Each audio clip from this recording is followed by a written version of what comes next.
kasih Ray. Jadi ini adalah ini pembahasan yang sangat menarik saya kira, dan tentu saya sudah mengira ini pasti akan ada banyak pertanyaan kecil tapi cukup ya, mungkin ada yang kocak tapi cukup mengena saya kira ya, bagaimana konsep dosa, apakah dosa itu kemudian menjadi kesalahan itu dianggap sebagai error teknis gitu kan. Jadi memang Harari meskipun tidak mengatakan itu sebagai sebuah profesi atau prediksi, tapi dia sudah memberikan sebuah imajinasi tentang dunia entah di masa depan, tentang gambaran bagaimana teknologi, meskipun sebetulnya teknologi itu akan bukan berdampingan, tapi dia secara lambat laun akan menggantikan apa yang namanya yang disebut kematian sapien tadi. Nah, menarik nih, misalnya tadi sudah banyak pertanyaan-pertanyaan dari kawan-kawan itu, dan ini pasti aja ada bahwa apa sih sebetulnya jadi gini, memang konsep Harari ini akan banyak pertanyaan, apa kemudian yang disebut subjek gitu kan? Apa bagi seorang yang sosiologi mungkin kemudian apa yang kemudian konsep sosial itu gitu kan? Karena semua menjadi berwujud menjadi sebuah teknologi gitu. Teknologi bukan lagi sebagai alat, tapi dia menjelma sebagai subjek tersendiri. Tadi tentang kebebasan, bahkan tadi problem spiritualitas. Nah, ini menarik untuk kalau saya baca dari pertanyaan kawan-kawan, menarik untuk dibahas. Nah, meskipun pada malam ini biasanya ada yang ditulis, saya berharap kawan-kawan langsung bertanya supaya ini forumnya tidak sangat teknologis begitu kan, nama membacakan karena bukan ini. Jadi tolong langsung bertanya maupun menanggapi dari pemaparan dari Reslian Parede ini. Silakan. Mungkin siapa nih? Raise hand? Atau tadi penanya pertama itu dari Laisitorus ya. Monggo Laisitorus. Yang saya tanyakan tadi itu mengenai manusia ya. Konsepsi mengenai manusia ya. Dari bagian pertama ya terima kasih untuk Reslian dulu sudah membawa kita berpikir berimajinasi mengenai manusia ya. Tapi pertanyaan saya pertama tadi itu mengenai manusia dengan segala perangkat teknologis itu yang tertanam dalam tubuh kita, apakah kita masih layak disebut manusia gitu ya? Jangan-jangan kita sudah robot sebenarnya. Dan sebenarnya lalu ya itu pertanyaan penting. Lalu saya lihat tadi dari bagian terakhir dari presentasi Reslian itu dia kelihatan memang Harari itu konsepsi kemanusiaan dia sempit ya. Artinya seakan-akan manusia itu hanya mengejar kenikmatan ya atau kebahagiaan dalam arti kesenangan ya. Padahal ada banyak peradaban kita berkembang justru karena ada orang yang tidak selalu berorientasi pada kenikmatan atau kesenangan ya, melainkan pada komitmen ya, komitmen misalnya yang jauh dari pertimbangan kenikmatan atau kesenangan gitu ya. Misalnya kepahlawanan, para pahlawan itu tidak mengejar nikmat ya atau kesenangan ya, tapi dia berpegang pada sebuah nilai ya atau komitmen kemanusiaan misalnya seperti Ibu Teresa kan tidak mengejar nikmat dia. Artinya saya melihat seakan-akan keseluruhan imajinasi Harari mengenai manusia itu digerakkan oleh bayangan mengenai manusia yang selalu mengejar kesenangan atau kenikmatan itu ya. Padahal manusia tidak seperti itu ya. Nah, lalu saya bertanya juga tadi mengenai kebahagiaan ya. Kalau semua hal telah bisa dicapai secara teknologis ya, kita tidak mati-mati gitu ya. Ya kalau kita tidak mati, buat apa juga kita berdiskusi ya? Karena kalau kita tidak mati itu,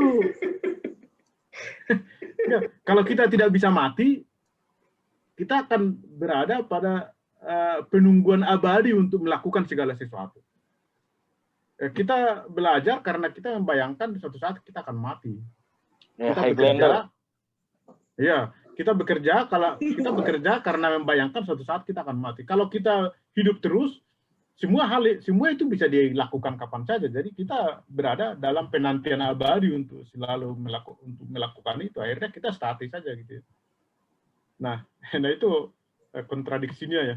Jadi ya kebahagiaan juga menurut saya menjadi tidak relevan juga ya ketika semua hal bisa dilakukan secara teknologis ya. Kebahagiaan hanya bisa masuk akal ketika kita sering atau pernah mengalami ketidakbahagiaan ya. Misalnya penderitaan atau kesakitan ya, atau kesepian atau macam-macam ya pengalaman negatif, lalu kebahagiaan menjadi masuk akal di situ. Tapi apakah juga Homo Deus itu masih relevan membicarakan kebahagiaan kalau semua hal sudah bisa dicapai secara teknologis ya? Ya, lalu saya juga berpikir seperti ini. Ini Harari membayangkan sejarah umat manusia itu dengan teknologi itu berlangsung secara linear gitu ya. Ya. Linear gitu ya. Padahal apakah memang sejarah seperti itu gitu ya? Tadi memang dikatakan oleh Reslian bahwa sering juga sejarah mengalami dialektika gitu ya. Misalnya sejarah kapitalisme yang dibayangkan oleh Karl Marx itu tidak terjadi misalnya. Dia tidak linear karena dia selalu bisa mengoreksi dirinya sendiri misalnya. Jadi jangan-jangan juga perkembangan sejarah yang dibayangkan oleh Harari itu tidak berlangsung seperti itu karena ada juga mungkin dialektika ya. Misalnya suatu saat manusia akan bisa berpikir, oh ini kita tidak perlu melakukan ini karena ini justru membuat kita tidak manusia lagi ya. Misalnya dengan, kalau nggak salah ada juga kesepakatan mengenai cloning manusia itu tidak diberi izin ya, sekalipun itu bisa dilakukan ya. Karena itu berbahaya pada kemanusiaan ya. Nah bisa juga nanti sekalipun Homo Deus ini bisa dicapai, barangkali bisa juga ada komitmen kemanusiaan, katakanlah di antara para politisi, pemimpin negara atau orang-orang penting yang menentukan arah manusia, umat manusia itu mencapai kesepakatan agar hal itu tidak dicapai karena itu akan mengancam kemanusiaan kita. Gitu. Ya semua sebenarnya masih spekulasi saja, ya. Bisa tidak, bisa iya. Gitu. Saya pikir itu saja yang yang perlu saya tanyakan ya. Terima kasih untuk Reslian untuk undangannya untuk mengajak kita berspekulasi mengenai mengenai manusia ya. Berimajinasi itu, bukan spekulasi. Oke, terima kasih ya. Oke, saya kira mungkin dua pertanyaan lagi ya supaya ini ya. Ini nanti atau bagaimana? Reslian enaknya bagaimana, Mari? Langsung dijawab? Saya kira terserah deh moderator. Oke, saya kira ini aja. Apa namanya, dua lagi. Ini ada dari Mas Bung Hendar Putranto. Silakan. Tanggapan. Sepertinya meresponi Sitorus juga. Monggo, Bung Hendar. Ya, terima kasih. Terima kasih ya Reslian sudah membantu membawakan pemikiran Harari ini. Saya tadi di chat menulis tanggapan juga terhadap Sitorus ya. Kan pertanyaan pertama itu kan tentang problem identitas ya. Apakah manusia masih manusia yang sama kalau sudah dibredel sedemikian rupa, dipasang-pasangin apalagi tadi teknologi dan seterusnya ya. Baik itu tadi namanya teknohumanism, apalagi yang dataism. Artinya kan kalau pakai problem metafisik identitas yang kapal Theseus itu kan, ketika dalam perjalanan pelayaran terus kemudian diterpa badai, ada yang rusak, berlabuh di pelabuhan tertentu diganti sauhnya, lunasnya dan seterusnya sampai akhirnya di pelabuhan yang dituju. Itu sudah banyak tambelan-tambelannya, apakah itu masih kapal yang sama atau enggak kan gitu ya. Kalau yang di problem metafisik identitas kapal Theseus. Nah, pertanyaan saya sebenarnya kurang lebih mengerucut dari problem identitas tersebut, tapi saya lanjutkan dengan sifat reduksionistik dari Harari yang mengatakan bahwa kecenderungan manusia itu bisa direduksi menjadi misalnya biochemical, apa itu tadi proses, terus kemudian algoritma yang harus data flow tadi itu, gitu ya.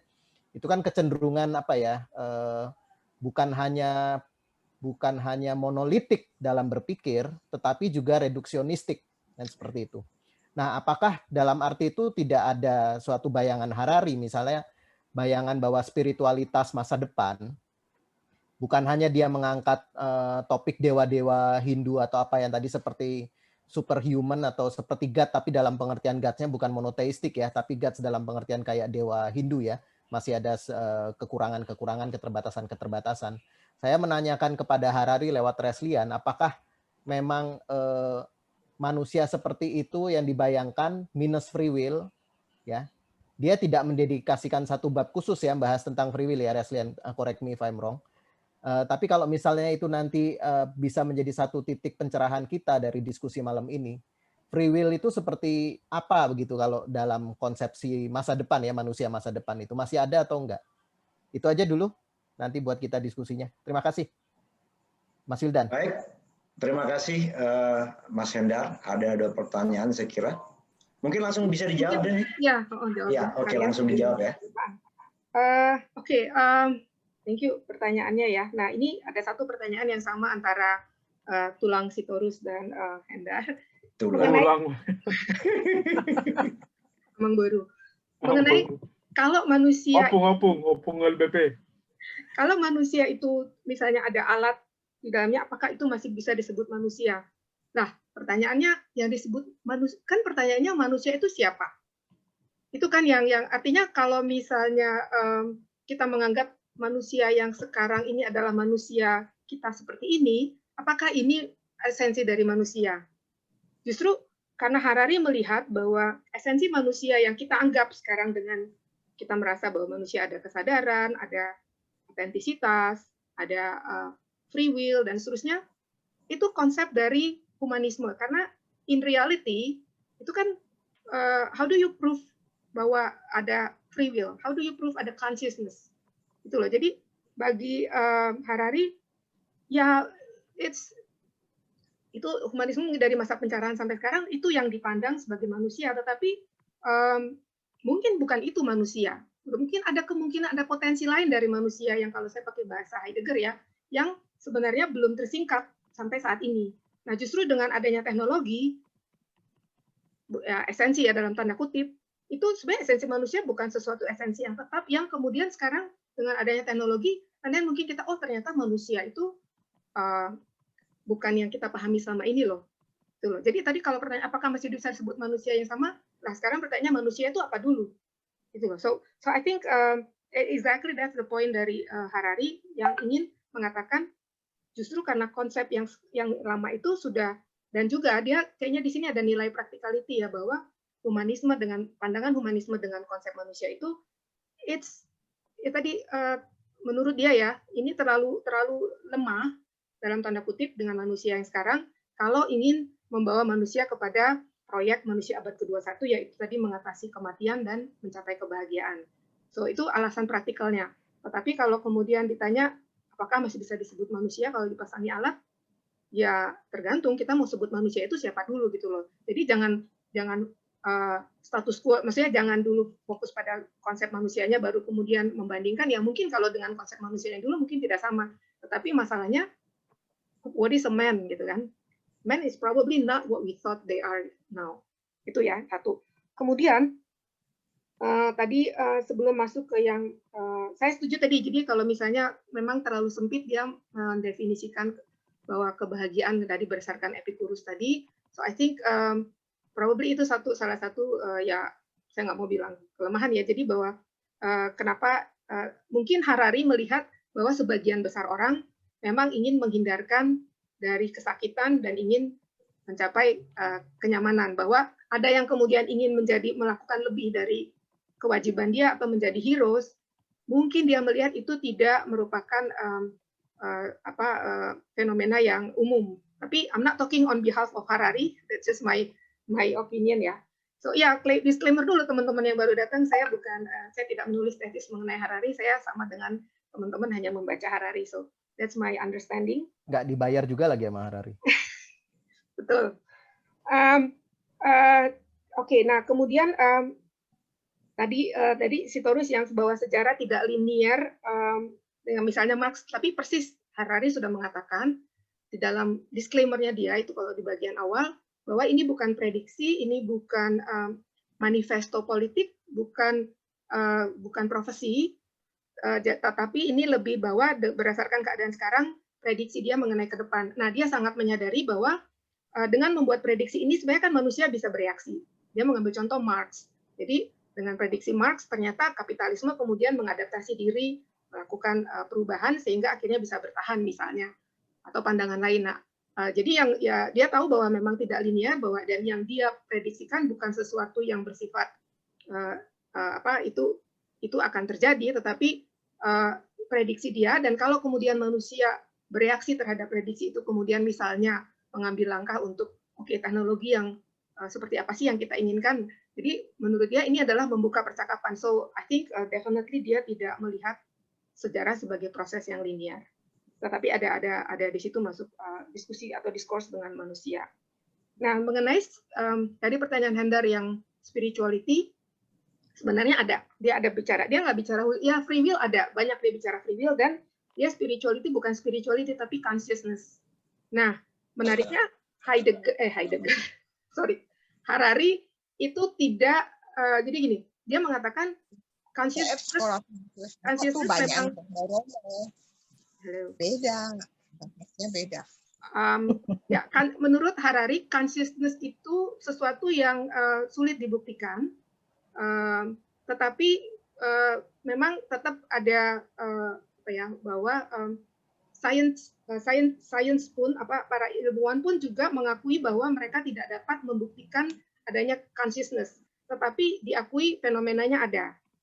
Oke, jadi itu kalau terhadap yang misalnya emosi dan seterusnya, itu menurut Harari itu biokimia dari proses biokimia dari dalam tubuh kita. Tetapi untuk consciousness bukan jiwa ya. Kalau jiwa dia itu bantah, tetapi untuk consciousness it does exist somehow. Ada yang kenapa manusia bisa kemudian ada muncul rasa sedih atau tiba-tiba di luar yang ini ya biokimia.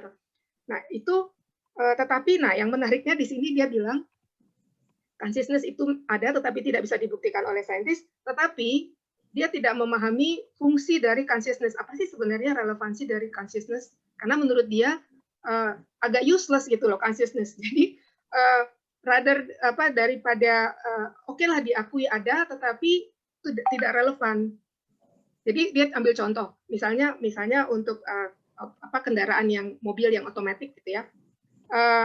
Kan dulu awal-awal juga ketika misalnya pertama kali muncul mobil tanpa supir misalnya, atau kendaraan ini, orang juga mengatakan loh bagaimana mungkin ini kan berarti tanpa ada manusia yang sadar yang kemudian membawa mobil ini. Tapi terus pertanyaannya, kenapa harus ada kesadaran ketika hanya untuk membawa mobil? Why do we need someone yang punya kesadaran untuk menyetir dari poin A ke B? Apa kan bisa otomatis aja, tidak perlu ada supir yang mengawasi. Sama seperti juga perang, misalnya ketika ya tadi harus menembak. Kenapa kita butuh tentara yang harus menembak manusia dengan kesadaran yang kemudian punya doubt, punya keraguan, punya pertimbangan nilai dan seterusnya? Why do we need it? So jadi intinya kalaupun kesadaran ada tetapi nilainya itu akhirnya tidak menjadi relevan sehingga tidak banyak dibahas. Artinya ada tapi it's not relevant. Itu kalau menurut Harari berdasarkan bacaanku. Oke, silakan W. Oke, thank you Lian. Oke, sekarang nanti bisa ini ya, saya satu-satu dulu, ini saya bacakan dulu. Atau mungkin karena banyak pertanyaannya nih, kalau baca, atau mungkin raise hand yang mau bertanya langsung sambil nanti saya baca satu-satu. Ada yang mau nih? Moderatornya nggak pakai algoritma sih. Oke, Mbak Ruth India, Rahayu, ya. Monggo silakan. Agak nyambung aja dengan pertanyaan sebelumnya.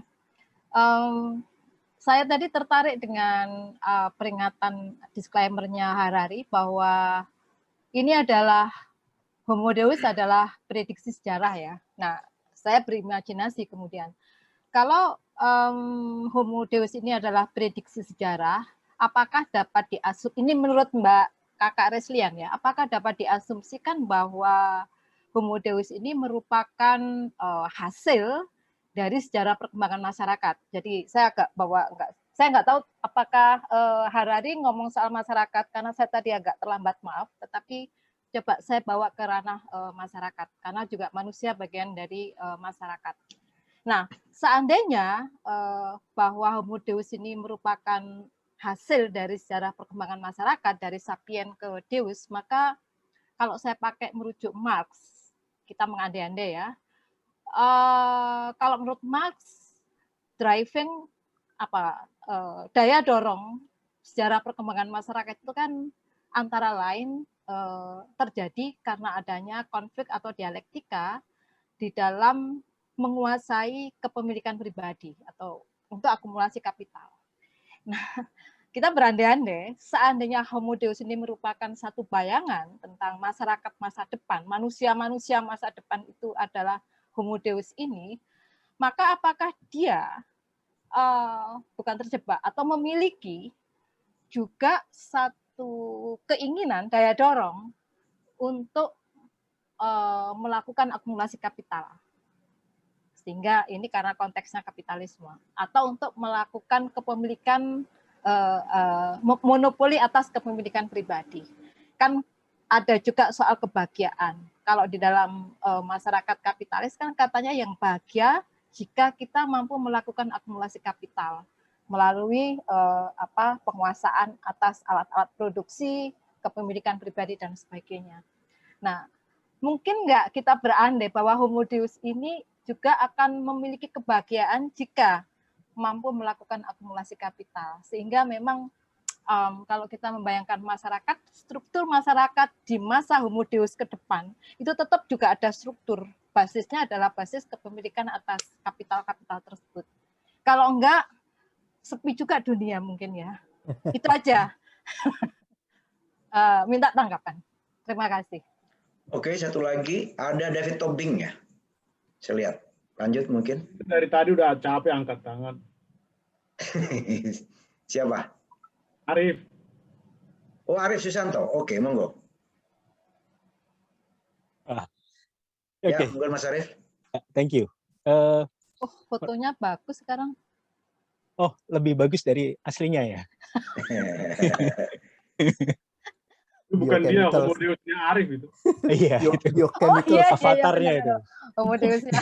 Yang mau bertanya langsung mungkin angkat tangan mulai sekarang ya. Saya lihat ya. Saya tunjuk.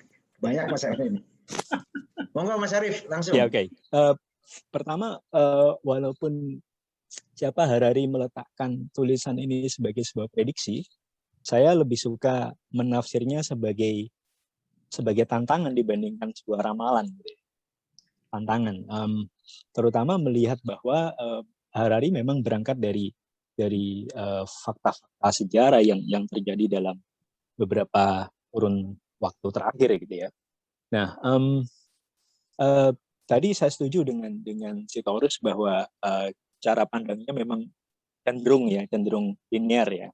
Sebab kan tidak mungkin tarikan-tarikan yang berbeda akan terjadi dalam perjalanan sejarah. Tapi saya mengambil satu poin dari bagian agak belakang gitu ini ya, the great decoupling ya. Harari menyebut bahwa sistem itu tetap akan menemukan value, tetapi value itu tidak lagi lahir dari misalnya perdebatan semacam ini, diskusi semacam ini, melainkan dia membayangkan bahwa akan ada superhuman yang mengontrol informasi dan seterusnya, kemudian memengaruhi pandangan massa. Saya ingat pemilu Amerika Serikat 2016, bagaimana Trump bisa menjadi presiden tidak dengan membawa value yang sungguh-sungguh menjadi sebuah hasil perdebatan serius. Ya. Trump mengatakan banyak hal, tetapi saya ingat para analis politik waktu itu mengatakan bahwa sesuatu yang dilupakan oleh Trump dan dilupakan oleh para pemilihnya adalah tentang how. Semua orang bisa mengatakan saya akan memberi ini, saya akan memberi itu, saya akan menghasilkan ini, menghasilkan itu, tetapi publik waktu itu lupa bertanya how gitu ya. Karena algoritmanya kan sudah di set ya oleh siapa namanya itu Cambridge Analytica. Nah, saya membayangkan kalau masa semacam ini datang dan secara gradual tampaknya sudah mulai ya, tetapi kan ada gerak balik ya, seperti tadi di keraguan Sitorus terhadap tesis. Ada gerak balik bahwa kita menyadari populisme itu sebuah ancaman yang justru berasal dari dalam. Jadi demokrasi liberal itu melahirkan sebuah ancaman internal bernama illiberalism. Dia tidak sungguh-sungguh keluar dari liberalisme, tetapi justru memanfaatkan. Jadi pandangannya pandangannya Harari itu tampak diametrikal gitu ya, bahwa Homo Deus dan segala gejala yang menyertainya itu adalah sebuah pukulan terhadap misalnya konsepsi liberalisme tentang individu dan free will misalnya begitu ya. Tetapi yang luput mungkin ya, yang luput dari pandangan Harari ini adalah bahwa secara internal pertarungan gagasan di dalam liberalisme sendiri juga kan berlangsung sangat keras. Nah, beberapa gejala itu juga sudah memunculkan adanya superhuman yang menghasilkan banyak juga masalah ya. Misalnya di Korea Selatan itu muncul gejala kriminalitas oleh orang tua. Jadi dengan kemampuan keuangan yang lebih baik, orang bisa menghasilkan tingkat kesehatan yang lebih baik, usia yang lebih panjang, tetapi sekaligus bermaknaan kemudian menjadi turun ya, karena di usia 80 atau 90 sekian ya, apalagi yang mau dilakukan. Orang pensiun, orang nggak punya teman sehingga melakukan kejahatan supaya bisa masuk penjara agar dapat teman gitu ya. Problem-problem sosial semacam itu mungkin juga akan membuat kita menarik, kalau boleh dibilang begitu ya, menarik gerak sejarah untuk tidak melaju ke arah seperti yang dibayangkan oleh Harari. Komentar, thank you. Oke, bisa ditanggapi langsung mungkin, Ray. Ya, thank you. Tadi Mbak Ruth ya, di pertanyaan mengenai individu ya, apakah ada sebut-sebut tentang masyarakat? Sebenarnya justru dia ketika membahas Homo Deus, dia mengatakan bahwa kan dia Homo Deus itu lahir dengan matinya Homo sapiens, matinya pandangan mengenai humanisme, terutama humanisme liberal. Nah, artinya termasuk di dalamnya berarti pandangan mengenai individualism. Jadi bagi Harari justru yang Homo Deus itu, ketika Homo Deus muncul, manusia sebagai individu justru tidak akan diakui, tetapi manusia sebagai kumpulan atau sebagai community itu yang lebih diakui. Tetap ada individualitas itu muncul, namun dia muncul dalam bentuk atau dalam elit-elit yang jadi tadi yang saya sudah sampaikan dalam ini, anehnya saya juga nggak tahu kenapa ya, mungkin ada teman-teman yang dikasih insight bahwa menurut Harari, Homo Deus itu sebenarnya nanti menjadi proyek elit. Tidak akan misalnya semua 7 miliar manusia kemudian bertransformasi menjadi Homo Deus. Mayoritas itu masih tetap menjadi Homo sapiens, tetapi ada sekelompok yang kemudian jadi dia kasih contoh, ini mungkin yang lain juga tahu ya, bahwa dia kasih contoh Angelina Jolie. Yang waktu itu, Angelina Jolie kan melakukan operasi untuk mengangkat payudaranya, karena berdasarkan analisis dari genetik itu, dia mengatakan dia 87% punya kemungkinan menderita kanker payudara. Jadi dia bilang, Angelina Jolie tidak perlu bertanya kepada dirinya sendiri apakah dia harus begini, tapi dia cukup berkonsultasi dengan hasil data dari analisis DNA atau ininya dia yang mengatakan 87% kemungkinan. Nah, tetapi orang yang bisa, dan itu disebutkan jumlahnya berapa biaya, tetapi orang yang akan bisa afford untuk melakukan itu tidak akan banyak. Dan ini contohnya adalah ya so-called elite. Jadi nanti mungkin, tapi bayangan saya juga mungkin ya di awal-awal terutama transformasi itu tetap ini akan menjadi proyek elitis yang hanya yang mampu yang bisa melakukan. Nah tadi apakah ada akumulasi kapital dan seterusnya?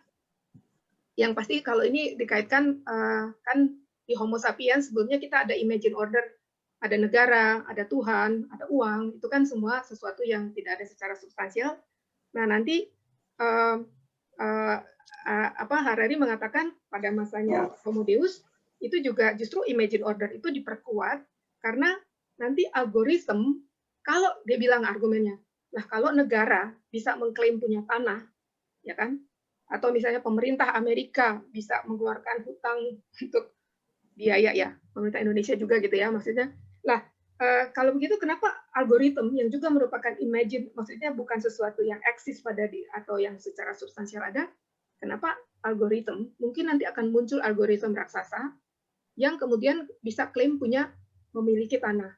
Saya membayangkan misalnya seperti kripto ya, cryptocurrency, Bitcoin. Who owns Bitcoin gitu ya? Is that possible Bitcoins kemudian juga ya, tetapi itu kan currency ya. Tapi ini katakanlah ada semacam algoritma yang kemudian menjadi begitu besar, yang menguasai begitu banyak atau terkait dengan begitu banyak informasi, dia akan bisa menjadi seperti imagine order negara yang kemudian juga bisa mengklaim kapital atau tanah atau dan seterusnya. That's what yang dikatakan terkait masyarakat dan kapital. Itu ya, Mbak. Jadi, apakah itu dorongan kepemilikan itu sebenarnya ya dari awal tadi dorongannya adalah karena tadi ingin mencapai kebahagiaan dan mengatasi kematian, tetapi nantinya ketika itu terjadi, ya akhirnya mungkin juga nantinya ke situ ya, ke power. Tapi dia belum banyak membahas itu. Mungkin buku ketiganya sih, tapi saya belum baca yang ketiga. Oke, mudah-mudahan menjawab. Tetap ada struktur ya, karena kan elit ya, tadi. Ya, betul. Bahkan demokrasi, ya. betul. Demokrasi juga, dia bilang demokrasi yang sekarang itu akan obsolete juga, karena para politisi kayaknya sudah ketinggalan zaman, tidak tahu apa yang terjadi di negaranya, dan dibutuhkan sistem demokrasi yang baru. Tapi dia nggak bahas yang seperti apa. Oke. Nah, untuk yang Arief tadi nanya yang mengenai perubahan sosial akibat tidak dibahas banyak akibat Homo Deus, ya betul. Jadi tadi seperti yang tadi juga Sitorus sampaikan, tadi saya lupa ini ya, bahwa kalau misalnya kan juga manusia mungkin tidak mau hidup selamanya, mungkin juga ada bagusnya mati gitu ya.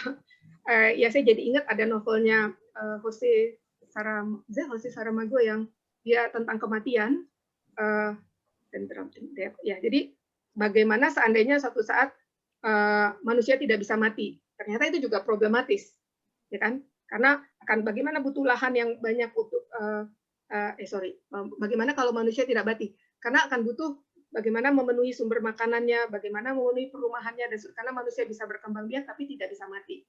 Ya itu betul tidak dibahas, artinya belum sampai sedetail itu dibahas oleh Harari di dalam Homo Deus-nya. Tapi ya that could be a problem sih, betul. Jadi kalau disebut apakah sebagai tantangan, betul, dan dia mengatakan justru dia ingin mengajak kita untuk berpikir seandainya ini yang menjadi proyek manusia selalu ingin memperpanjang umur, kemudian nanti muncul ya misalnya cloning dan seterusnya, tapi tidak memikirkan dengan sumber daya yang terbatas di bumi, apakah ini kemudian bisa terus-menerus, sementara yang baru manusia lahir terus, dan seterusnya. So, I think dia juga ingin mengajak kita berpikir mengenai kemungkinan-kemungkinan itu. Mungkin itu. Silahkan. Baik, terima kasih. Mungkin gini, nanti kalau diskusinya tidak harus bertanya kepada, mungkin melengkapi penjelasan ya kalau misalnya ada ide baru. Dan tadi ada yang menarik itu, saya garis bawahi, ternyata Homo Deus ini pada akhirnya ujung-ujungnya lebih pada proyek elitis gitu ya, proyek elitis. Dan itu menyangkut menarik juga apa sih yang politis kemudian, bagaimana pengambilan keputusan. Karena konsep kelas dalam konsep Marx nanti itu bagaimana? Ada yang ketika ada Homo Deus bukan lagi pemilik kapital ya atau borjuis, tetapi Homo Deus ini sebagai entitas sebagai seperti apa gitu. Karena tadi mengatakan ternyata ada proyek politik. Nah, menarik juga sebetulnya apa praktik-praktik politik, karena saya melihat justru begini. Ini nanti mungkin ini segera menanggapi bahwa ada kematian subjek pada akhirnya tadi mengatakan Angelina Jolie tidak lagi bertanya ke dokter, tapi pada algoritma yang kesehatan. Diagnosis pada bahkan hukum, misalnya ada kekhawatiran dari kawan-kawan hukum, nanti mungkin di FH itu ada bahwa konsultasi hukum itu tidak lagi perlu pengacara tapi cukup algoritma, ketika kasusnya seperti ini keputusannya kira-kira apa gitu. Nah, saya berharap pertanyaan ini tidak dari STF ya, ini ada dari Mbak Mita, dari antropologi, terus kemudian yang lain ini supaya lebih ini ya. Kalau STF ini sudah perang-perangan di grup nih, nanti berlanjut juga nih, saya berharap ini akan menurut saya akan lebih punya daging yang lebih kaya gitu kalau misalnya ada Mbak Mita dari antropologi mungkin bisa memberikan tanggapan, Terus kemudian saya kurang tahu nih siapa lagi yang ada tadi dari dokter ya. Dan mungkin Dokter Hudori. Dokter Hudori. Nanti kalau SDF saya ada berharap ada sekawan saya nih dari sosiologi juga, dari unit, ada Mas Surokim dari politik, tentu ada siapa lagi nih. Saya memberikan tanggapan ya, yang mungkin kalau tidak ada baru ke STF. Ada Pak Nezar Patria, nah ini menarik itu. Mungkin bisa memberikan tanggapan khusus. Jarang ya, silakan. Mungkin saya kasih pertanyaan dari Mbak Mita tadi, ada menanggapi lagi. Dari Antropologi UNER ya. Silakan. Memberikan tanggapan.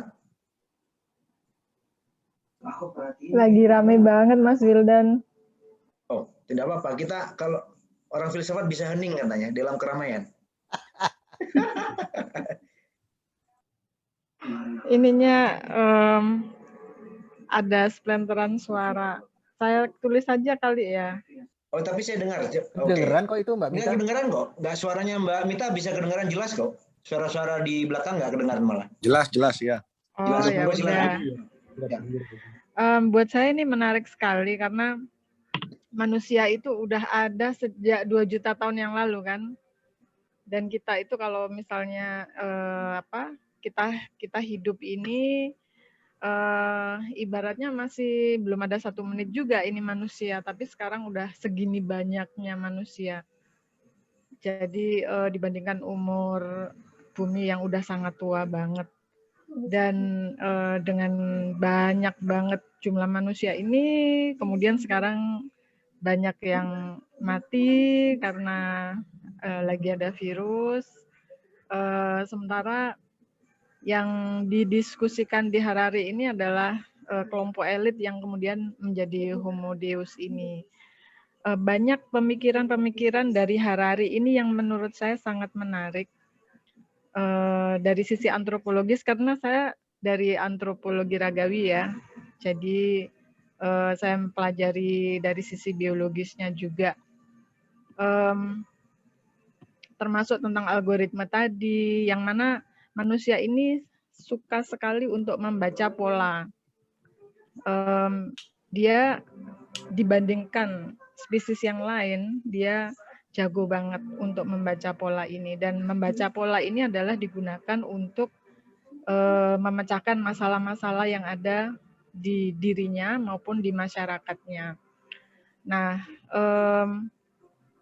kemudian meskipun dia pandai membaca pola, kalau kemudian ini dihadapkan pada masalah banyak orang, masyarakat begitu ya, ketika dia sudah kemudian berkumpul menjadi suatu society begitu, maka masalah-masalah ini menjadi masalah bersama, dan keputusan itu menjadi sesuatu yang krusial karena ini menyangkut pikiran banyak orang. Untuk membuat keputusan untuk banyak orang ini kan nggak mudah. Jadi membaca pola itu tadi sebetulnya adalah kelebihan kita yang perlu untuk kita gunakan dalam mengatasi masalah-masalah gitu ya. Dan sayangnya kemampuan membaca pola ini kemudian tidak digunakan oleh beberapa orang sebagai seorang pembuat kebijakan. Itu yang sering menjadi saya menyesalkannya di situ gitu. Artinya maksud saya ketika saya melihat fenomena yang ada di sekitar kita saat ini, kalau saja kemampuan membaca pola ini memang benar digunakan dan kemudian dia menjadi bijak. Homo sapiens itu kan artinya makhluk yang bijak. Kalau andainya dia itu kemudian bijak dalam membuat suatu keputusan berdasarkan pola yang sudah dia baca, itu sebetulnya bisa memecahkan banyak masalah dengan baik gitu. Masalahnya adalah adanya kepentingan-kepentingan yang kemudian membuat suatu keputusan itu tidak dilakukan dengan baik. Itu yang saat ini saya lihat sering terjadi di masyarakat kita. Itu sementara yang pengen saya katakan, Mas Wildan, sebetulnya banyak. Rasanya kepala ini penuh pengen ngomong banyak. Mbak Mita tidak merasa terprovokasi dari antropologi ragawi menjadi antropologi teknologi, jadi algoritma itu. Saya bayangkan apa nanti kajiannya itu. Enggak sih, gini. kalau misalnya masalah teknologi itu tadi ya, memang manusia punya kemampuan untuk akhirnya bisa mempengaruhi banyak hal, misalnya menggunakan teknologi untuk kemudian menjadi bagian dari tubuhnya seperti yang tadi diceritakan. Memang bisa seperti itu. Itu adalah nature-nya manusia untuk selalu berinovasi. Bukan cuma manusia ya, primat yang lain pun sebetulnya punya kemampuan seperti itu. Mereka senang sekali melakukan inovasi-inovasi itu, terutama yang punya inteligensia cukup tinggi, primata yang lain yang punya inteligensia tinggi ini. Jadi ini merupakan bagian dari nature-nya manusia, dan masalahnya adalah bisa nggak di stop, dan siapa yang nyetop. Artinya sampai sejauh mana ini masuk ke dalam ranah etika. Kalau misalnya nggak ada yang nyetop, bisa aja melanggar etik ini. Itu yang menjadi concern banyak orang saat ini. Oke, terima kasih.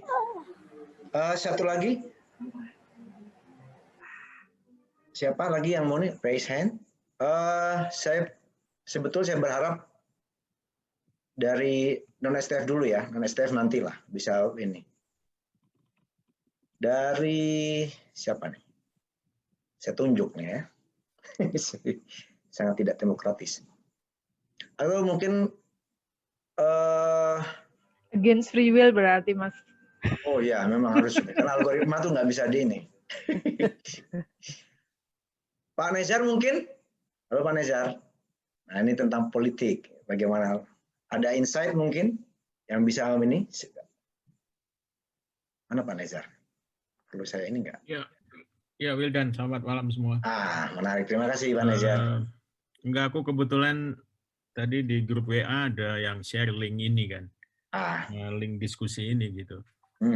Sebetulnya iseng aja masuk pingin dengar kira-kira apa sih yang dibicarakan tentang Harari yang sebenarnya sudah sangat overexposed gitu ya.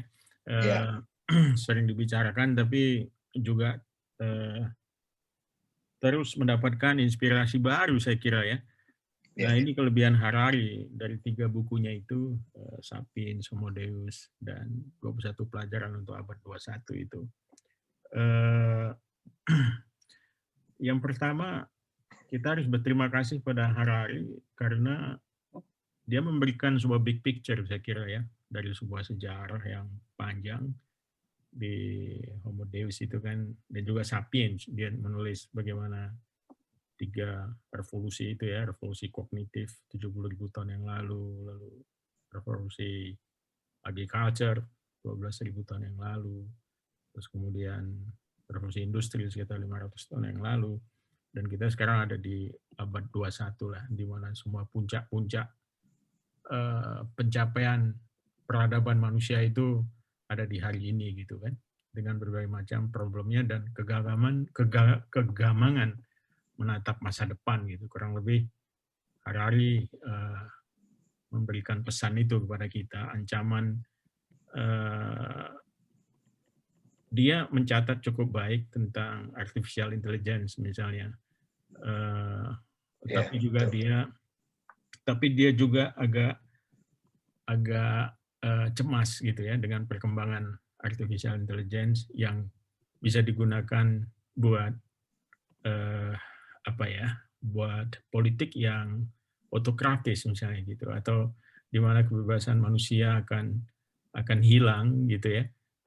Dia juga mencatat tentang free will, tadi udah banyak disinggung dan udah dibahas ya. Saya masuknya agak telat tadi, mungkin sudah dibicarakan bahwa teknologi itu mengikis yang namanya free will, dan dia mencontohkan bagaimana kita bisa bebas memilih kalau algoritma yang melakukan pemilihan itu buat kita gitu tanpa kita sadari gitu kan. Nah, saya kira menarik sekali. Jadi diskusi ini mungkin juga kita coba menangkap lebih detail kali gitu ya. Apa sebetulnya yang menjadi solusi yang ditawarkan oleh Harari yang sebetulnya juga nggak ada kecuali di pelajaran 21 pelajaran buat abad 21 itu di bab terakhir justru dia mengajak kita untuk bukan mengajak sih tapi mengintrodusir tentang meditasi gitu ya. Meditasi itu justru sebagai satu jalan kurang lebih dia mau ngasih pesan kalau kita menjadi manusia itu ya karena kemampuan meditasi itulah gitu ya, yang mungkin tidak dimiliki oleh artificial intelligence dan lain sebagai macamnya gitu. Dan dia memang penganut bukan penganut, mungkin tepatnya dia itu praktisi yoga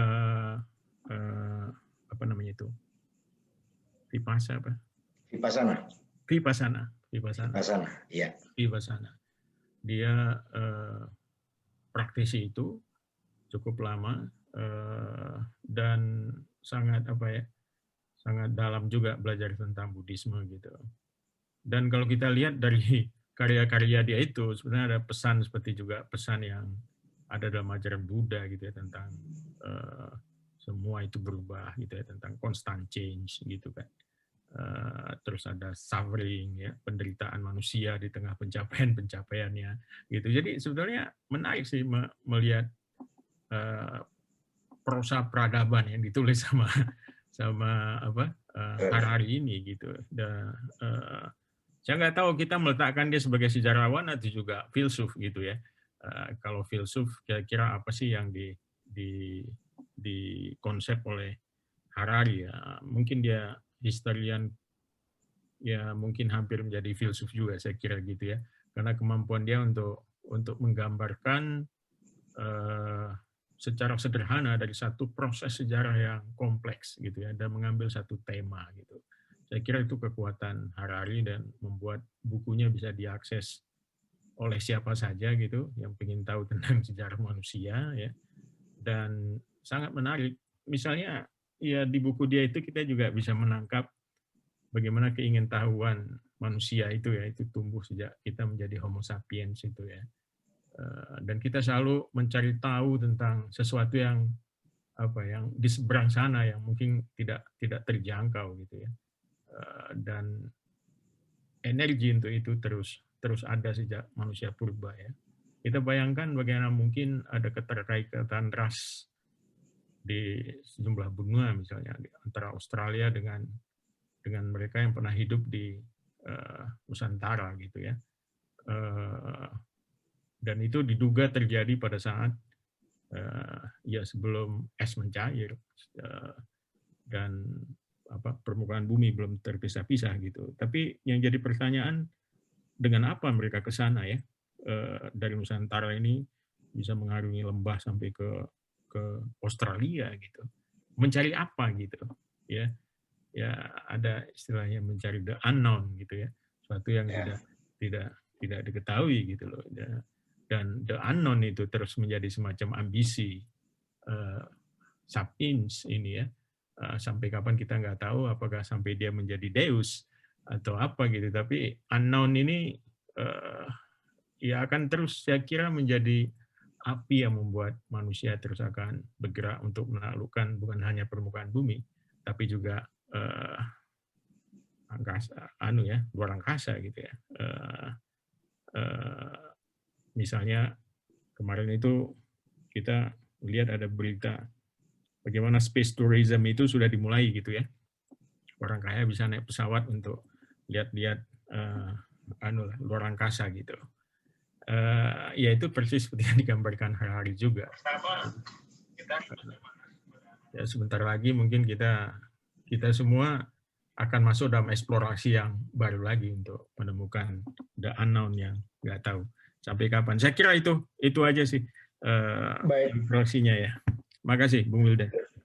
Terima kasih Pak Nezar, di tengah kesibukannya masih menyempatkan diri untuk bermeditasi.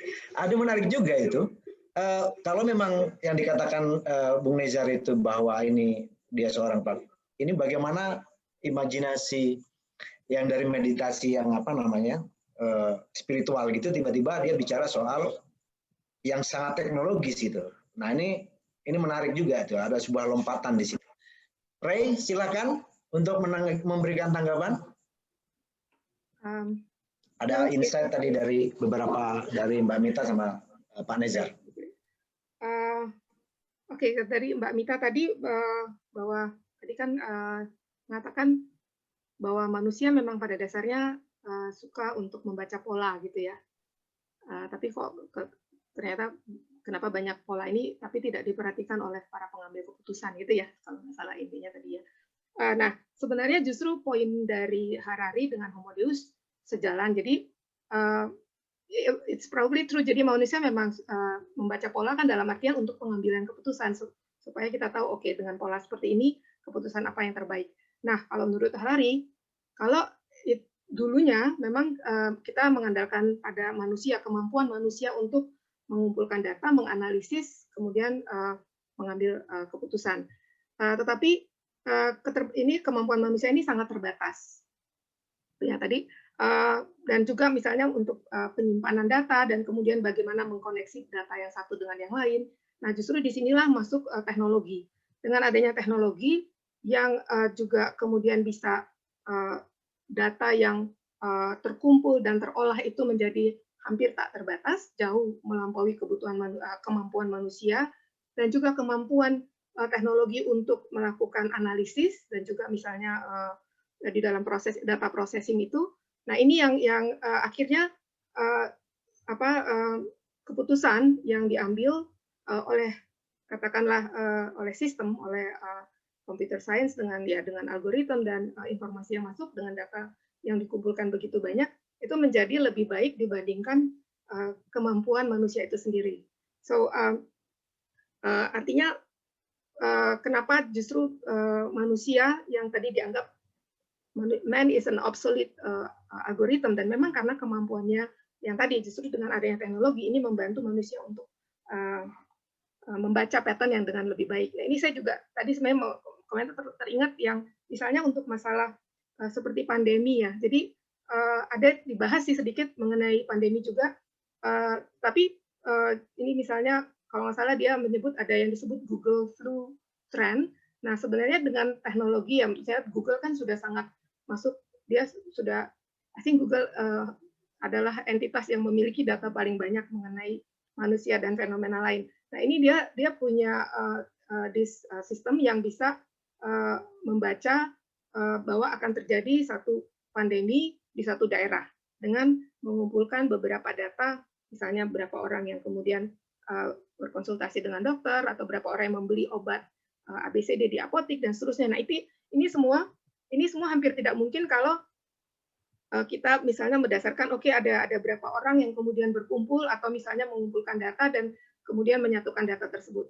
Tapi dengan adanya sistem yang katakanlah secara otomatis terkumpulkan apalagi oleh Google dan dianalisis, ini artinya sebelum pandeminya terjadi bahkan sudah bisa diantisipasi oleh pengambil keputusan. Itu misalnya. Jadi justru kemampuan ini yang menurut Harari menjadi dasar kenapa manusia perlu Homo sapiens itu akhirnya bertransformasi ke Homo Deus yang kemudian juga ada hubungan atau keterkaitan dengan sistem supaya juga pengambilan keputusan menjadi lebih baik. Mungkin itu untuk Mbak Mita. Kalau yang Bang Nezar tadi mungkin ya hanya tambahan saja ya tadi bahwa ya catatan aja Bang. Jadi dia di dalam webnya dia memang sejarawan, historian, tapi juga I think he's a philosopher. Hubungannya apa? I think juga mengenai tadi yang kita bahas bahwa pertanyaan mengenai manusia dan pandangan mengenai humanisme. Tadi saya lupa Arif tadi mengatakan di dalam humanisme kan sebenarnya atau liberalisme tuh banyak beberapa pandangan. Nah, di Homo Deus dia sebutkan ada humanisme, saya lupa satu revolusioner atau dan yang dibahas memang khusus humanisme liberal humanism karena itu yang menurut dia yang paling banyak mempengaruhi keputusan atau sistem ekonomi dan politik saat ini. Mungkin itu. Kembali ke moderator. Oke, ada pertanyaan juga ini dari Mas Pulung ya, dari Strategic Management Society. Mungkin silakan Mas Pulung. Terima kasih. Selamat malam Mas Wildan Pramudia. Saya sebetulnya bukan orang filsafat, jadi ngeri juga ngajukan pertanyaan pun ke komunitas ini, karena saya lihat tadi bahasanya bahasa tingkat dewa semua, ini udah homo deus juga semua di dalam konteks filsafat. Tapi karena Mas Wildan memancing-mancing, jangan dari STF, jadi saya coba beranikan diri. Kami dari strategi manajemen komunitasnya, ini melihat dari sisi strategi ini. Kita khawatir juga nih ramalan Pak Harari ini tentang bagaimana jika para elit yang dikemukakan tadi, mereka para homo deus di masa depan, membentuk komunitas sendiri, lalu menciptakan homo deus untuk jadi pemimpin negara di dunia gitu. Secara strategis kan memungkinkan, walaupun tadi Mbak Ray bilang bahwa di dalam bukunya dia tidak ada manifesto politik, tetapi kalau makin sudah jadi deus itu akan bergerak sendiri dia kan, bukan dibatasi oleh dia menjadi biasa saja, dia mungkin saja seperti itu. Nah, bagaimana kira-kira ke depannya ini, apalagi dia beragama techno-religion dan segala macam itu, bagaimana kira-kira ke depannya itu menurut pandangan saya nggak tahu nih Harari, karena sekali lagi saya hanya bertanya berdasarkan tadi penjelasan dari Mbak Ray, tapi bukan sudah baca bukunya belum, tidak tahu dan bukan orang filsafat, saya orang strategik. Terima kasih, selamat malam Mas Wildan dan Mbak Ray. Terima kasih Mas Pulung, Pak Pulung. Satu lagi mungkin nanti kalau ini sekaligus mungkin karena belum jam 9, karena kita tadi sudah mulai setengah jam ya. Ada lagi dari yang non homo moderatus? Mbak Ulan Sari. Mbak Ulan ya? Oke, monggo. Iya. Silakan. Selamat malam, izin bertanya. Berpendapat ya tepatnya. Oke. Saya memberanikan diri karena Pak Pulung tadi memberanikan diri. Karena saya juga bukan orang filsafat. Benar, Mbak Ulan, benar. Kita orang luar. Iya, tapi seru juga ya mengamati, mendengarkan penjelasan-penjelasan para dewa di sini ya. Saya dari antropologi. Saya muridnya Mbak Mita. Saya dari antropologi UNER juga. Saya mengamati fenomena yang terjadi saat ini, sebetulnya kita sudah transisi ke arah dataisme kalau menurut saya. Karena kalau kita sadari, kalau kita punya sosial media, iklan itu ngikut ya. Sudah mengikuti karakteristik kita. Data kita sudah ada semua di sosial media kita. Dan itu yang diuntungkan adalah pengiklan ya. Pengiklan itu artinya ya mereka-mereka yang punya produk, mereka-mereka yang berada di ranah produktif ya, produsen gitu. Nah, siapa mereka gitu kan?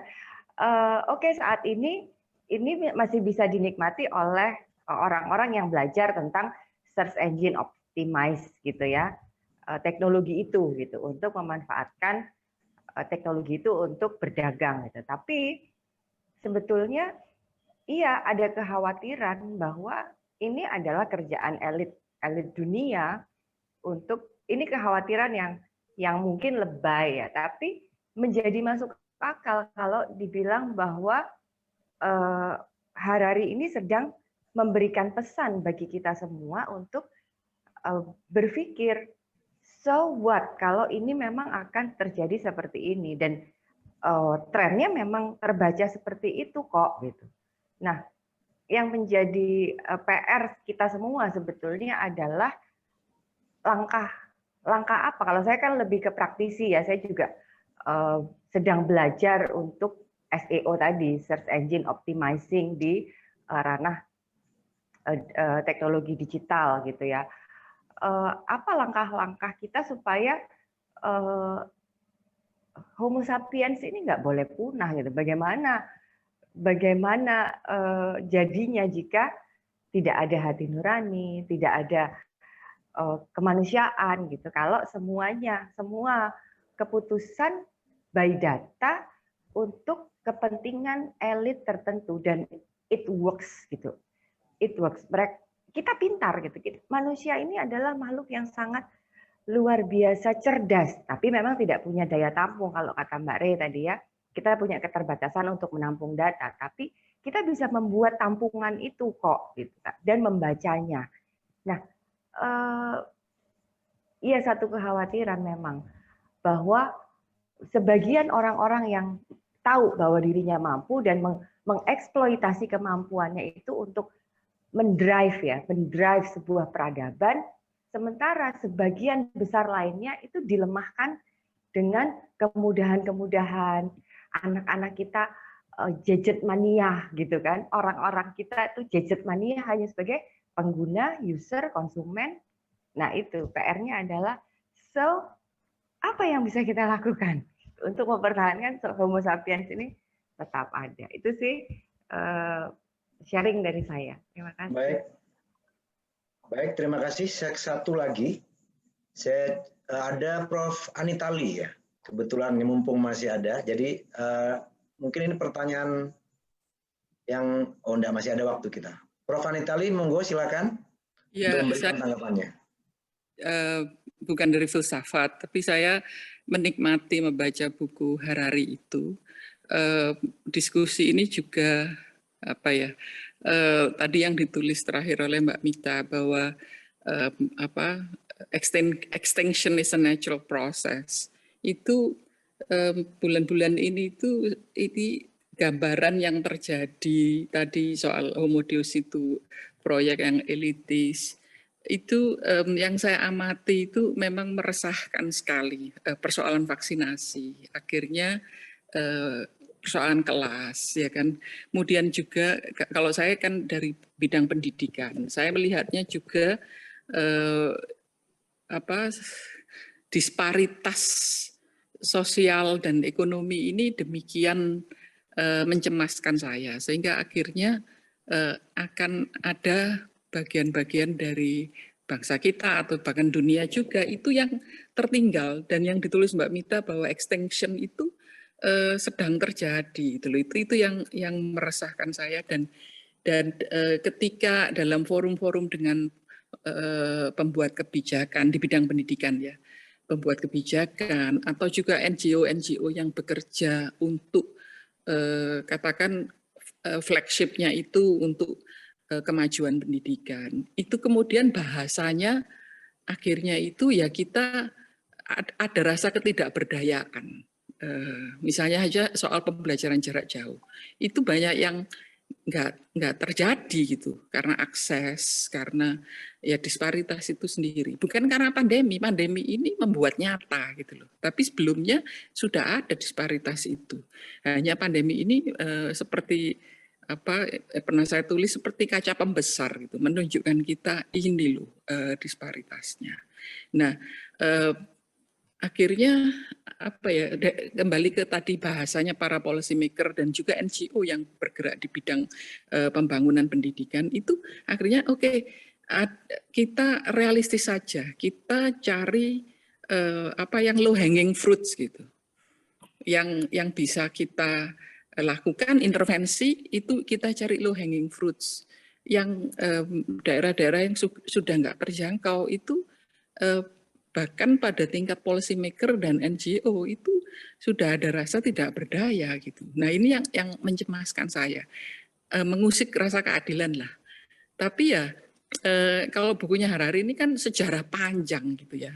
Ketika membaca itu saya teringat Brave New World juga ya. Memang Brave New World fiksi ya, science fiction. Kalau Harari punya data-data dan prediksi ke masa depan gitu. Tetapi kayak Brave New World itu pencipta. Kalau Harari kan tesisnya manusia menciptakan dirinya sendiri dalam proses-proses ini gitu ya, sehingga nanti mencapai Homo Deus-nya. Sementara kalau di Brave New World itu ada segelintir penguasa yang menciptakan kelompok-kelompok alfa, beta, omega, itu gamma yang menciptakan gitu. Lah antara Brave New World dan Harari ini, kayaknya ini yang sedang terjadi dan ini meresahkan saya gitu. Karena nanti kemana gitu? Ya memang extinction itu proses natural gitu, tetapi apa kita harus diam gitu loh melihat yang sedang terjadi ini. Itu saja, saya hanya berbagi keresahan ini, Mas. Terima kasih. Baik, terima kasih Prof. Anitali. Saya langsung saja ke Reslian Tardede untuk memberikan tanggapan. Thank you. Oke, kurang lebih kalau dari tiga penanya hampir sama ya mengenai kekhawatiran munculnya, misalnya kalau seandainya kemudian ada penguasa yang tadi homo deus yang elitis yang menguasai katakanlah sumber daya ataupun informasi dan seterusnya.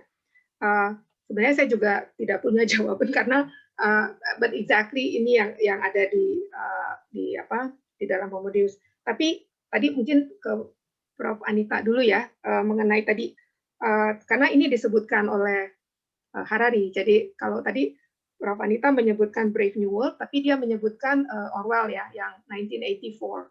So kan antara 1984 George Orwell dengan Brave New World kan sama-sama utopis bagaimana penguasa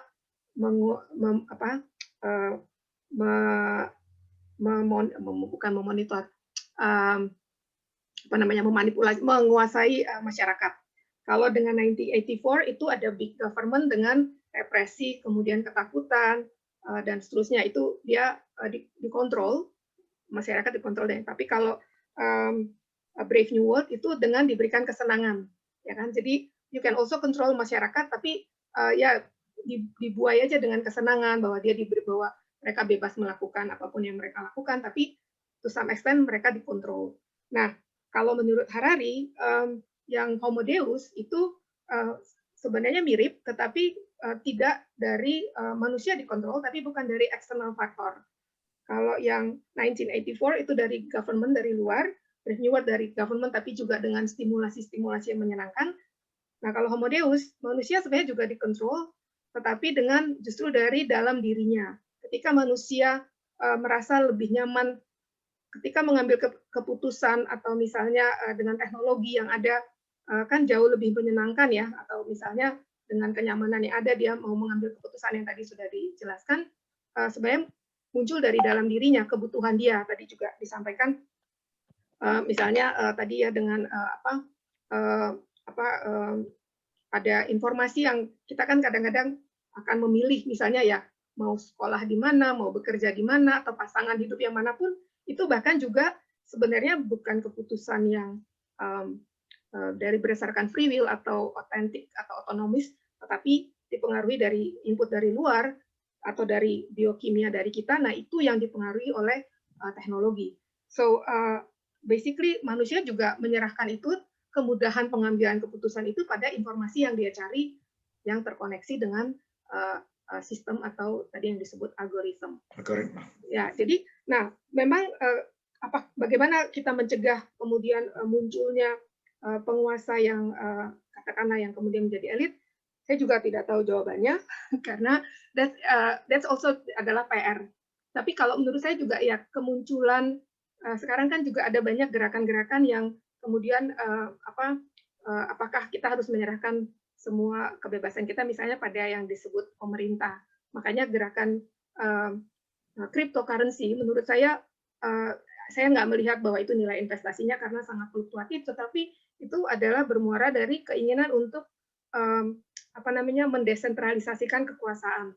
Jadi bukan lagi itu menjadi currency, tujuannya adalah menjadi currency tetapi tidak dikuasai oleh pemerintah tertentu, tapi jadi lebih sebagai milik bersama. So I think bentuk-bentuk seperti ini yang juga akan muncul di kemudian hari yang sebenarnya nanti dimungkinkan oleh teknologi. Namun memang resikonya adalah siapa yang akan menguasai informasi ini. Apakah nanti akan ada satu aktor yang punya akses ke semua informasi yang dimiliki manusia.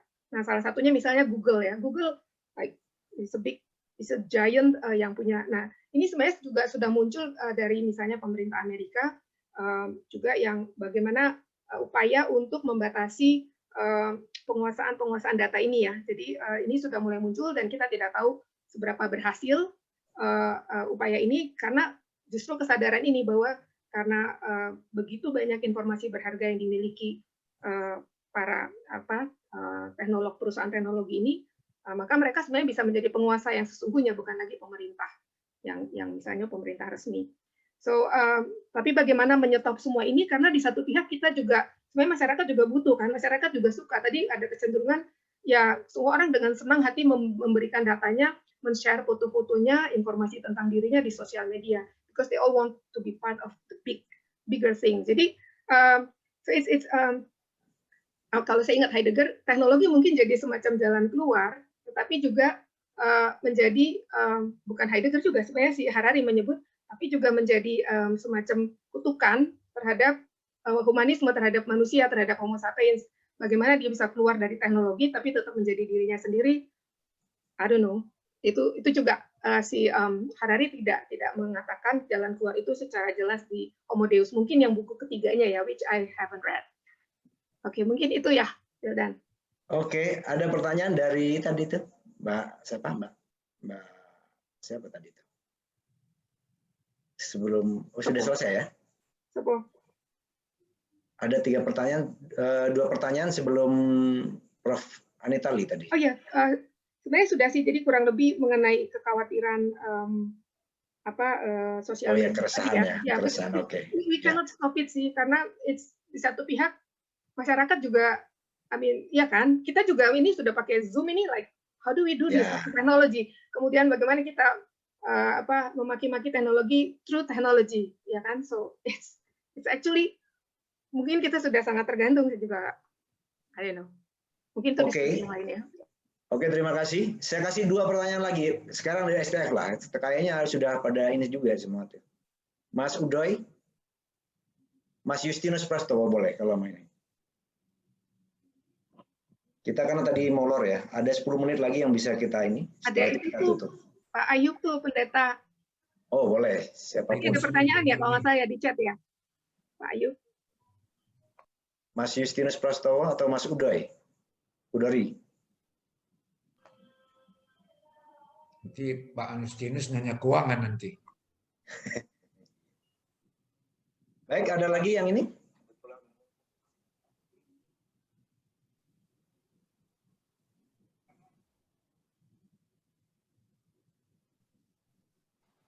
Saya deh, boleh Pak? Boleh, silakan. Saya sih alumni STF, tapi saya psikiater. Jadi memang kalau yang bisa kita lakukan sekarang adalah menyebarkan latihan kesadaran ya. Karena kalau saya lihat dari pasien-pasien saya itu, kebanyakan tuh jadi masalah ketika segala sesuatunya dilakukan di luar kesadaran. Sehingga kemudian menimbulkan masalah-masalah baru. Sama seperti teknologi yang memudahkan ini, sebetulnya kan kita gunakan, kita terima begitu saja. Kita anggap ini enak, kita pakai, tanpa kita menyadari. Karena hidup manusia itu kan, kalau katanya Heidegger itu, Erfahrung, pengalaman yang dilewati begitu saja ya, bukannya yang Erlebnis.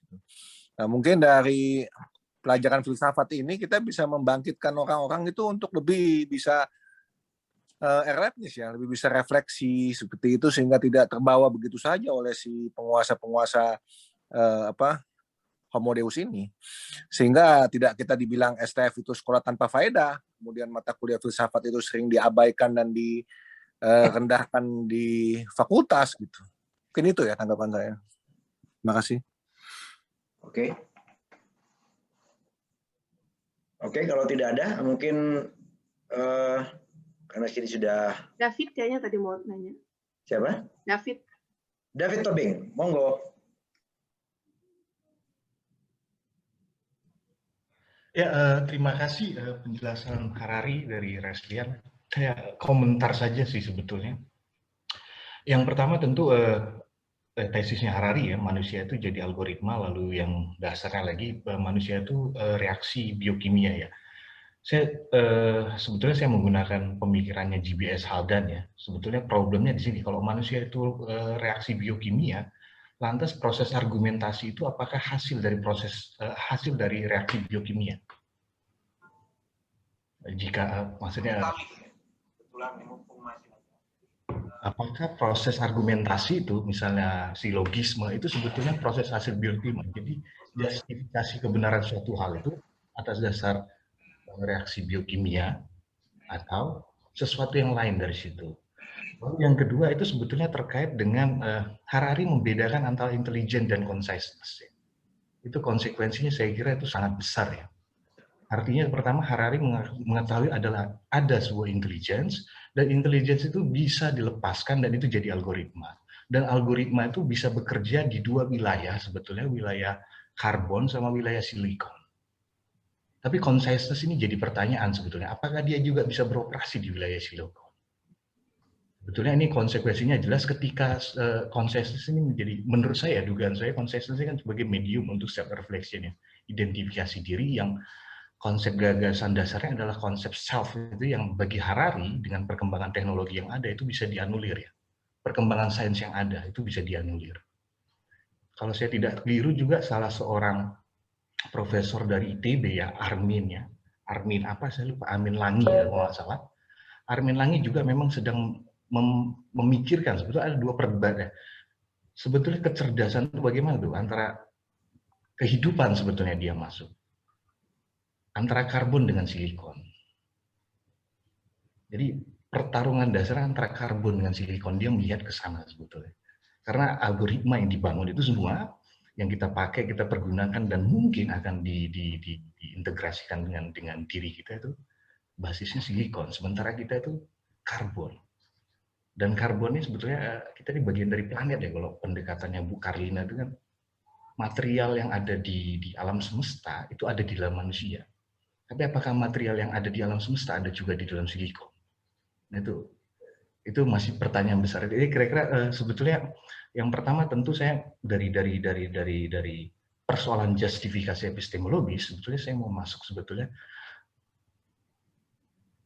memberi ruang bagi ada yang disebut consciousness. Dan consciousness ini yang sebetulnya bisa mengakses wisdom ya. Tapi kalau artificial intelligence, algoritma dan seterusnya, mungkin dia akan menyelesaikan problem solving. Kerangka berpikirnya seperti itu. Saya mencurigainya kira-kira begitu.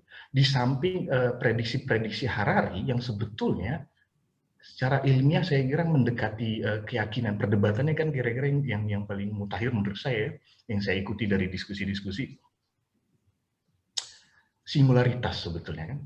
Apakah mungkin kecerdasan mesin itu melampaui manusia? Ada yang mengatakan mungkin dan itu akan terjadi. Dan saya kira Harari akan menjadi rujukan kalau itu terjadi. Dan Homo Deus adalah kenyataan dan sebetulnya kita nggak perlu cemas lagi sebetulnya. Karena Harari juga sudah menyediakan jawaban. Bagi saya menyediakan jawaban apa? Karena semua realitas kita adalah algoritma. Tinggal kita siap nggak menerima kenyataan bahwa kita algoritma. Saya pribadi sebetulnya masih agak belum terlalu yakin. Karena problem satu lagi consciousness. Kesadarannya mungkin itu yang Harari dapat dari yoga atau saya nggak tahu itu konsekuensi metodologis pendekatan yang dia pakai, asumsi dan sebagainya. Kira-kira itu komentar dari saya dan mungkin bisa ditanggapi dari karena ini kurang lebih paralel dengan sebetulnya kalau Reslian masuk itu dari imajinasi tadi ya, ada circularity ya, imajinasi masa depan telos itu saling. Kira-kira terima kasih. Oke, terima kasih David Tobing atas tanggapannya, nanti langsung dijawab. Dan sekaligus itu tadi pertanyaan terakhir, karena memang kita harus dibatasi waktu. Meditasi tidak boleh terlalu lama juga ya. Itu menarik tadi, Mas Tobing memanggil Mbak Pardede. Oh itu homo yang lainnya, itu homo Pardede. Dengan panggilan Mbak kan? Pasti bukan Madura. Anyway. Oh ya. Oke, silakan Ray ya. Sekaligus mungkin memberikan penutup dan closing gitu. Closing. Right. Terima kasih. Jadi Bang Tobing, Bang David nih. Jadi sebenarnya Harari kan mengatakan dia semuanya pemikirannya didasarkan pada sistem, ada algoritma ya. Algoritma is actually a system with step-step yang metodis. Nah, algoritma ini bisa ada di manusia, organik, atau di non-organik. Yang tadi disebut karbon, manusia kan terbuat dari karbon. So this is actually organic algoritma, dan yang di sini adalah silikon, yaitu dari mesin komputer. Nah, bagi Harari, apapun wujudnya atau apapun mediumnya, itu tetap algorithm. Itu adalah tetap sebuah algoritma. Mau ada pada manusia, mau ada pada pengada yang lain. Nah, tapi argumennya adalah bahwa ketika nanti ternyata atau dibuktikan bahwa algoritma mesin, ya mau disebut silikon, ini ternyata tadi kan pertanyaan apakah bisa lebih superior? Yes, kalau menurut Harari ini memang akan menjadi lebih superior dibandingkan yang organik. Karena tadi yang sudah kita diskusikan, kemampuan misalnya ada penyimpanan data, kemampuan menganalisis, mensortir, mengolah data yang sekian banyak, yang kemudian ada juga machine learning yang dia bisa mempelajari data masa lalu dan membuat analisis. Ini akhirnya akan membuat algoritma yang buatan yang dalam mesin ini akan lebih unggul dibandingkan algoritma manusia. Itu quite eksplisit ya.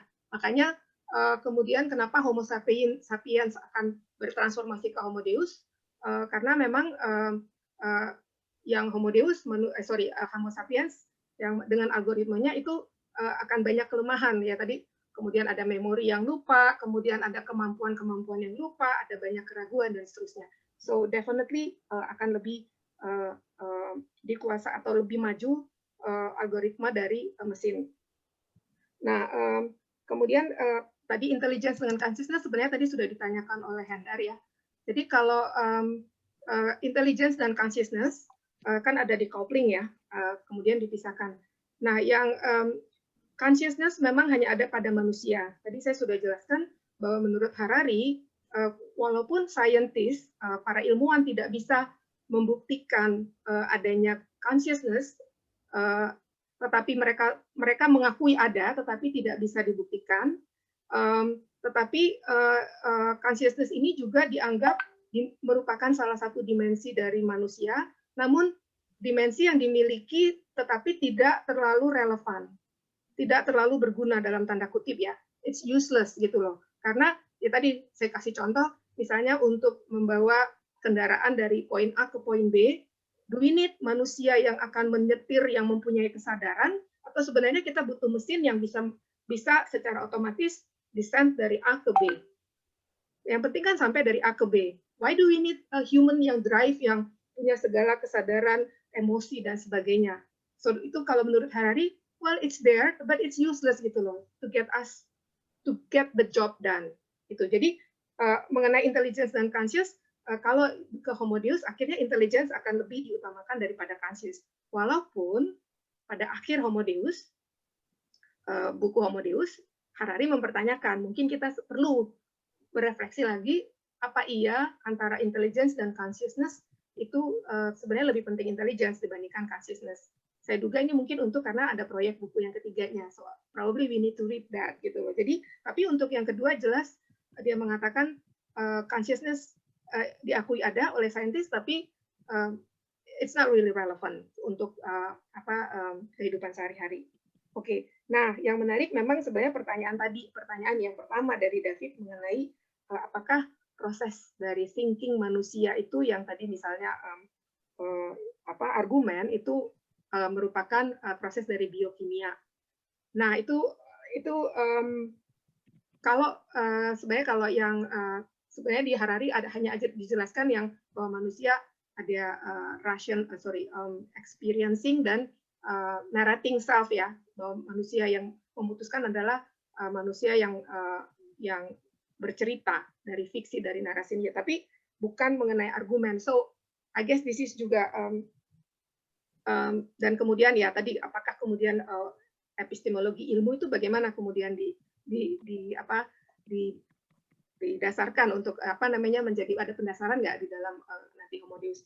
So I really don't know this one also. Tetapi sama seperti sebenarnya Harari menyebutkan ketika kita mempertanyakan mengenai algoritma, kan nanti ada muncul pertanyaan, the master of algoritma itu siapa? Walaupun kan algoritma berdasarkan data masa lalu, tapi kemudian algoritma bisa memperbaiki diri, meningkatkan diri, dan seterusnya. Tetapi, is there such a thing yang kemudian disebut like the so-called mastermind of algorithm? Dari mana sih asalnya algoritma itu? Nah, ini mungkin juga sebenarnya seperti argumen ya. Apakah argumen itu juga berasal dari the human mind yang sebenarnya tidak bisa ditemukan di dalam brain, dalam otak secara fisik, but it's actually out there. Atau mungkin itu creation dari manusia. Nah, ini si Harari juga tidak menjawab mengenai the algoritma yang the mastermind-nya ini. Dia bilang ya sama seperti Tuhan bagi para religius, ya kenapa para dataism atau penganut tekno ini religius harus menjawab mastermind dari algoritma itu siapa? So it's still a mystery. Tuhan yang berkenosis. Ya, so I guess saya mau bilang bahwa di sini penutupnya juga mungkin saya nggak tahu apakah untuk di semua bidang kita bisa memperlakukan bahwa oke lah ketergantungan kita sama teknologi. Tapi saya coba mungkin kita berpikir sebelum kita selesaikan, seandainya misalnya ada teknologi yang katakanlah misalnya teman-teman ada yang misalnya mau memiliki anak, kemudian ketika ternyata dari bacaan dari DNA, dari kecenderungan dan sebagainya secara dan kemudian digabungkan dengan data-data kebiasaan dan seterusnya, ternyata ditemukan anak yang akan dilahirkan itu misalnya akan mengalami sekian persen akan cacat atau sekian persen akan kecerdasannya akan misalnya di bawah rata-rata atau akan ada kecenderungan misalnya orangnya marah-marah sehingga dipastikan tidak akan berhasil dalam hidupnya. So, would you want? Apakah kita mau kemudian melakukan intervensi sehingga kita juga pengen punya anak, karena kan setiap orang tua kalau berdoa kan maunya anaknya berhasil, baik, sukses, pintar, dan seterusnya. It's your wish, right? Tapi apakah kalau itu seandainya mungkin dilakukan oleh teknologi dengan whatever yang bisa dilakukan sebelum misalnya janin dikandung, kemudian diintervensi, apakah kemudian kita menjadi ragu-ragu dan mengatakan bahwa oh nanti bayi yang dikandung bukan lagi manusia, bukan lagi homo sapiens, karena sudah diintervensi oleh teknologi. So that just my ini aja sih maksudnya bahwa sebagai berpikir bahwa if technology can make our lives, misalnya juga ketika kita akan ada orang tua yang akan meninggal, yang atau demensia, kemudian ketika teknologi bisa membantu mengembalikan memori misalnya, apakah kita tidak ingin hal tersebut terjadi? Itu aja sih. Aku tidak